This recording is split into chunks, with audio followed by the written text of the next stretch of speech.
Coming up, Mayoral hopeful Peter Robinson. Why is he having a third run for council? And his priorities for the local government election in March 2024. It's Tuesday, October 24, 2023, and I'm Alan Roebuck. Welcome to Ipswich Today, which acknowledges the traditional custodians of the land on which it is produced and pays respects to elders past, present and emerging. This podcast is supported by Kinetics, people-powered web hosting trusted by Australian businesses since 1999. A third person has put their hand up to run for mayor at the next council election in March 2024. Peter Robinson is no stranger to campaigning for council. He ran for mayor at the by-election in 2017, and before that he had to go for the old Division 5 in 2016 after Heather Morrow decided to retire. Peter Robinson, thank you for speaking with Ipswich Today. Thanks, Alan. Appreciate the opportunity. No problem. In 2017, with the by-election for mayor, you scored just over 13%. In fact, you did run third after Andrew Antonelli and Paul Tully. Why have you decided to have another run for council? I guess I'd always thought I might. 2020, I had other family priorities to deal with, so I've waited till now, and I guess I'm just looking at what's going on in council and thinking that perhaps my skills as an accountant and business person may be of some value to the community. So I've been keen to give back since sort of when I ran in 2016, which I wasn't fortunate enough to get elected, but we thought we'd give it another try. I recall back then there was a loose coalition of candidates who campaigned really hard to toss the incumbents out, and one of the leaders of that group was Gary Duffy. Do you regret joining in with him? I wasn't really joined in with Gary in 16. He certainly ran his campaign, but I wasn't part of that specifically at that time. A number of us did post that election create the ratepayers and residents group, and Gary sort of came into, we come together at that point in time after the election. You've been quoted in the Ipswich Tribune this month as saying Teresa Harding is doing things her way. What do you mean exactly by that? We're very different people. Teresa does things Teresa's way, and her skill set's very different to mine.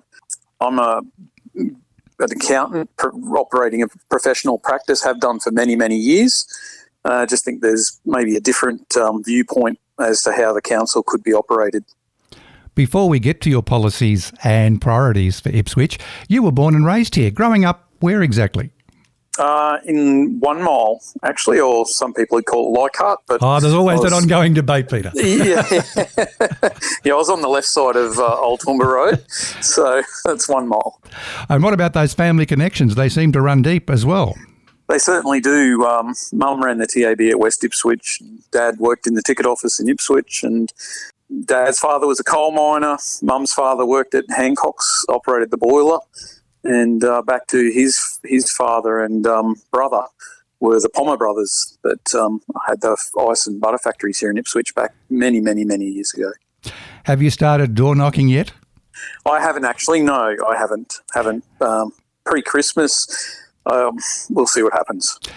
In the meantime, people must be approaching you now. You've come out and said you're going to run. What are they telling you? Not telling me too much, asking me why I put my hand up, I guess, many of them. But I guess there's a lot of positive input I am getting from people that I guess I've known for many years, a number of Ipswich born who are keen to perhaps see someone with some business background and having lived and been in business here in Ipswich for pretty much all my life. Living here all my life, but also being in business here for a very long time. They're keen to see what I can do. What will you be campaigning on specifically? Look, it's difficult to promise a lot of things. There's a huge list. Some people I've seen calling it rainbow and unicorn list.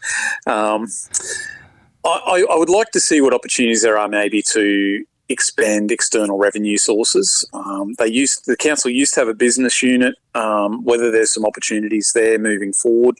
Just that with the amount of debt we've got, it's going to take the ratepayers a long time to pay it off. So if there's opportunities maybe to expand that, I think, and that's where my business background sort of would be useful. You say the council used to have a business unit. What in particular are you referring to there? Only what I've been told, that there were commercial business units within the council, and I think a very long time back they maybe operated their own tip facility, but for many years they've been outsourcing and paying external suppliers. I think you might be referring to when council had a landfill. They did at one point. Yes, That's now obviously, I think that's the one at Whitwood Road you might be referring to. And now, quite possibly. Now they're obviously shipping that to landfill at Swanbank. Are there any major projects or policies that you want to see overturned or changed? Talk about projects first. Yeah, no, look, the projects, Alan, they're a long way down the pathway, so I don't think there's any turning back on those. It is the way it is, and it's looking through looking in the windscreen, not the rear vision mirror, looking at the windscreen saying, okay, it is what it is, let's get it finished, let's see what we can do with it once it's finished, what opportunities are there. I mean, obviously the people that have been in council and internally in council have a vision for where they're heading, and I don't think you can turn that around now. It's past turning back point. So we'll move forward with those, and then seeing what other opportunities there are. I think, again, we go back to that external revenue sources. It's not really a tourist town, particularly Ipswich, unfortunately. We do have a number of nice heritage facilities, but probably need to expand on that a little bit to make it a destination point. We also have a motorsport precinct, which again, a lot of people come for the drags or drifting or go-karting. I don't know that it really brings a lot of dollars into the town. So just exploring whether there's opportunities to expand on those things. Can we talk about a couple of specifics then? What should council be doing about securing a new performing arts centre, and where should it be? $1 million question. We definitely, without doubt, would benefit from a new performing arts, or whatever you want to call it. I mean, the Civic Centre is very old, I think built in the mid-70s or early 70s. Yeah, mid-70s, somewhere there. Yeah. Yeah, so the opportunities there, I think, are perhaps to maybe bring some other higher level of performances in that in Ipswich, but also for our artists and that in Ipswich to be able to perform in a up-to-date venue rather than the ageing Civic Centre. There's some criticism, I know, that, why would we want to compete against facilities in Brisbane? I think there's opportunities for both. Would people want to perform in Brisbane or they want to perform out here, then there's an opportunity for us to have them here and, again, expand on our external revenue sources. But where we would actually do that now, at this point in time, I'm not sure. I'd certainly be seeking some community input. Obviously, it's got to have good parking and good access, and that probably means the central area of Ipswich is slightly challenged. We need some upgrade of infrastructure for traffic in there as it stands. Okay, let's go from culture to sport. North Ipswich Reserve. In terms of improvements, what should happen there next? Mate, the big challenge I see over there, and this even back to 16 was an issue, is again parking. It's the streets are basically where people park when they go there. I know there is some parking, but the parking facilities are just not up to standard what it needs. Obviously, people would like to see us build grandstands and expand that facility. It's got a bit of a history that people love to embrace. That's fantastic. But primarily, the people live around there don't enjoy having their thousands of cars parked in their streets when there's events on. So probably neither do the people at Milton and Auchenflower, I'm sure. No, we've got to have a major stadium somewhere, though. We do. Whether it is at North Ipswich, I mean, obviously the history's there and people love it. There may be other options. Again, at this point, I'm welcome to take community input on that. Yep. And just explore what the options are. Here's a random one. What do you think of the 40k speed limit in Ipswich Central? Oh, give us strength. It takes long enough to get around as it is, but look, it's obviously good for pedestrians, but think it's a little over the top myself, but yeah, happy to have input on that again. Being a mayoral candidate, you're obviously keeping tabs on other issues. The housing development in the vicinity of Deebing Creek, have you had any discussion with traditional owners or the developers around there? I have a friend who is involved in that and is a traditional owner. I won't particularly mention his direct name. I don't know that he'd be keen for me to just blurt that out at the moment without checking with him. But no, I have. Look, it's again where it's at. Whether there's any saving that is a real challenge. It's probably at that point now where there's been that much gone on and that many legal processes. What we can do, again, I'm not sure. Peter, I ask this of all candidates. Are you or have you been a member of any political party? I have in the past. Look, I handed out how to votes for Les Scott when he was campaigning back in the day. I think I was about 18 or 19, and I have been involved with the LNP. I was actually a member of the LNP back a while back, and but I'm not currently, and haven't sort of been in the last couple of months, and don't intend to be. No. Will you be getting any help from LNP members? There may be some existing members, but none that I'm aware of at the moment. I think my campaign crew at the moment, I don't think anyone is a party member of any of the parties at this point in time. More globally, should political parties be running candidates in local government elections? Look, mate, my opinion is that really there's the local government, look, the structure's different to state and federal. We don't have an opposition. We just have councillors and we have a mayor. And my opinion is that I don't believe there's space in local government, particularly for political parties. The people want answers, so your ratepayers and residents are effectively your master. And if you're answering to a political party, well, you're trying to please two masters, and I don't think that's fair to the community ratepayers and residents. Finally, let's take the magnifying glass to Nicholas Street. How do you think it's going? Slowly. That's inevitably, I think, anything in construction at the present time. We're probably suffering from the COVID tax in terms of cost-wise. It's one of those projects it's taken a lot longer, I suppose, to actually come to fruition than was ever originally foreseen, because that it was really started by the previous council even, and then through the administrator, the interim period, and this council sort of inherited a chunk of it, to be fair, and continuing on with it. What the final outcome is yet to be a little bit known. And that's where I was saying, well, look, we've just got to look through the windscreen, ride the project to where its planned end is, and then see what the opportunities are. We've already got a cinema in town. Well, we've got one at North Ipswich, got one at Redbank.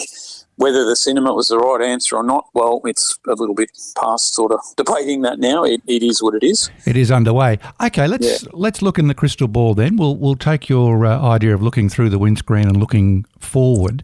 Once the cinemas are finished, we see all the shops fully tenanted. That's the commercial property that council owns. Yes. And council doesn't own every shopfront facing Nicholas Street, and I think some residents also forget that. But the council-owned commercial property, should council be looking at selling that in due course? I believe that is probably the prime option to relieve ourselves of that property. Whether there's a willing, not anxious buyer that's prepared to pay the reasonable value for it, that's the big question. But that certainly would assist us in removing some of that debt, or a big chunk of that debt, hopefully, maybe not. But I think then we can get back to getting on with council business and the stuff that people want to see is happening. We've got major road infrastructure stuff that I think needs to be addressed, but it all takes money. The Performing Arts Complex, it'll take money. It'll probably need state government and or federal funding perhaps. But we're going to need, the council themselves are going to need to contribute something to that. And with $400 million debt sitting there, that's not likely. Ipswich is more than Ipswich Central and the traditional older Ipswich suburbs. We're kind of 3 Ipswiches now, well, maybe 4. We're Ipswich Traditional, we're Ripley Valley, we're the Springfield suburbs around Springfield Central, and of course we're the rural areas of the city. What would you have in your plans to bring all those people together to proudly say they all live in Ipswich? I've sort of been referring, Alan, it's interesting for you to say 3 or 4 even, because I've sort of been referring it, and I'm probably not addressing the rural side of it, but I've been referring to as modern Ipswich and historic Ipswich. How we bring them together is, I'm not sure on that one actually, but we're very distinct that we have the historic side of Ipswich, and I include the rural area in that. Very different, because I was at the Marburg show, the Marburg Outdoor and Garden Expo, and then I actually the other weekend, and then popped out to the Ripley Valley markets, and look there, chalk and cheese. Very, very different sort of feelings. How would you describe those differences? Well, the markets at Ripley, just the products they're selling, it's more food oriented. There are some gifts and stuff like that. It's a much smaller market, as opposed to in Marburg. It was very much, it was plants. There was food there, but it was plants and outdoor type stuff. Obviously people in that region are looking to work in their yards and plant and grow stuff more so, whereas at Ripley there's that different sort of, it's a different community. It's how to describe it exactly, but it's just different product offering to suit the market. I guess it is. It's very different. But now, whether there's some opportunity, I mean, people do different things, and exactly as I just said, people that are in those semi-rural areas and maybe more old areas, they maybe want to be out in their gardening, in the yard gardening, and doing those things. People in these other areas are busy. They're maybe working in Brisbane, so they don't have as much time to spend in their yards. So whether there's opportunities to blend the two or just leave them sort of embrace their own activities is probably more the thing. There may be opportunities. Maybe the Jacaranda Fest that's coming up, that may be an opportunity where we see a bit of a blend. For sure. Peter Robinson, you're getting out and about, obviously. And on that note, we'll leave it there. Thank you for speaking with Ipswich Today. Thanks, Alan. And that's it for this episode. Just a reminder to look for handy links in the show notes. Ipswich Today is supported by Kinetics, people-powered web hosting trusted by Australian businesses since 1999. This podcast is listener supported. Please make a once-only gift or regular donation to help keep it online. Just go to ipswichtoday.com.au.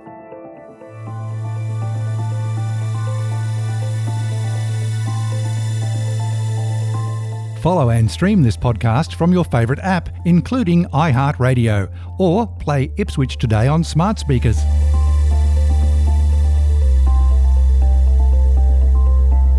Music is supplied by Purple Planet Music. This is Alan Roebuck. Thank you for listening.